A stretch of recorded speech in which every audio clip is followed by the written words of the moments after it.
Denis Smith's working day started well with the Bell's Whisky Manager of the Month award for the 4th Division. And a drop of the hard stuff seems appropriate with his reputation as a player. But there'll be more than a dram for bearded coach Viv Busby. Yet both would agree they've built on a solid foundation. When I saw the club at the beginning of the season, when I first came, I knew that it was set up to do well. There was no financial problems. It was well run from the board point of view. There were some good players here.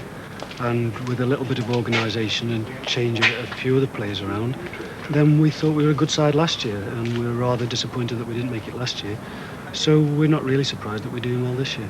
You had a reputation for being a hard player. Would you say you're a hard manager? The fines can be rather stiff at times, as I found out myself when I got sent off last year. Yeah. I think I'm fair. I'm hard but fair. If the lads are out of line, then they get into trouble. But generally, I think they enjoy coming to work for me. I don't think if you talk to the players, they've got any complaints. People think this is my first job and it's the first time I've done any. I've been working on it for sort of 7 or 8 years in different aspects through going on coaching courses, management courses, and trying to improve that side of it. So I'm not totally new to it. I want to be successful at management. I think I can be. If I can do it with York, then I'll say it at York. It's a super club, super board, everything's going right. If an offer comes which is a lot bigger, then they'll have to talk to my chairman about that. It's good to say a policeman's lot is a happy one at York. There's a friendly atmosphere about the place. Many fans too remember that less than 10 years ago the team were playing Manchester United in the 2nd Division. And they've cup memories as well when York reached the semi-finals in 1955 as a 3rd Division club. Now there's a genuine feeling about the city that the good old days are back again. Certainly this game would give the York players a good yardstick as to their promotion potential. Aldershot were in good form, having climbed from 7th bottom to 5th top. If everything on the field looks so promising, it's only because of the progress that's also been made off the pitch. 5 years ago, York were £100,000 in the red. Now the overdraft has been cleared at the same time as ground improvements continue. Yet Denis Smith has rebuilt the team entirely on free transfers. It's not surprising he enjoys his chairman's admiration. The directors have worked very hard in all departments of the club for the last 5 years to get it right. But the one area he couldn't get it right was on the field. And he came, and all credit due to him, he's put every department of the playing right. And he's brought us success on the field, and the club's gone forward from there. Smith's first job was to rebuild the whole defence, but York are recognised as a goal-scoring side, the result of a committed policy to attack. I set out to entertain. The crowds were very poor in the first half, sort of 1,700–1,800. So we had got players in the side who could score goals, and got the goal scorers already here. So we said, OK, let's encourage that even more, get people believing that when they're coming down here, they're going to see goals, and it's going to be entertaining. Aldershot were showing why they'd won the last 4 games, but a moment's madness virtually cost them the match.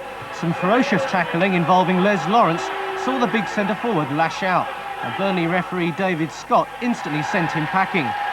Aldershot were down to 10 men after just 20 minutes.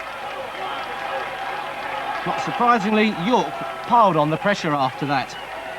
And it was the impressive John Byrne who always threatened. They look a promotion side, but don't say that to Viv Busby.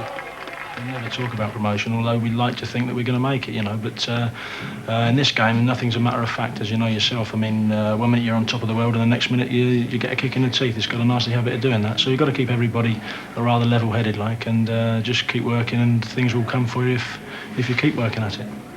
A York goal seemed inevitable, and it duly arrived just before half-time.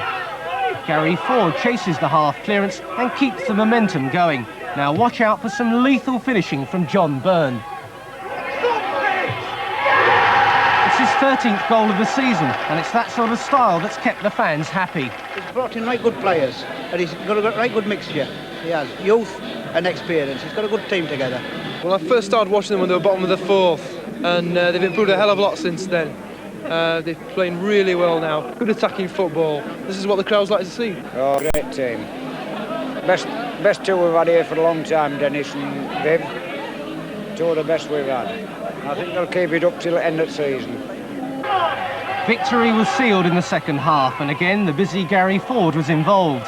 A neat ball to fullback Steve Senior, who's made a great run. His cross rebounds off the post, and first to it is 18-year-old Alan Pearce to score in only his second game.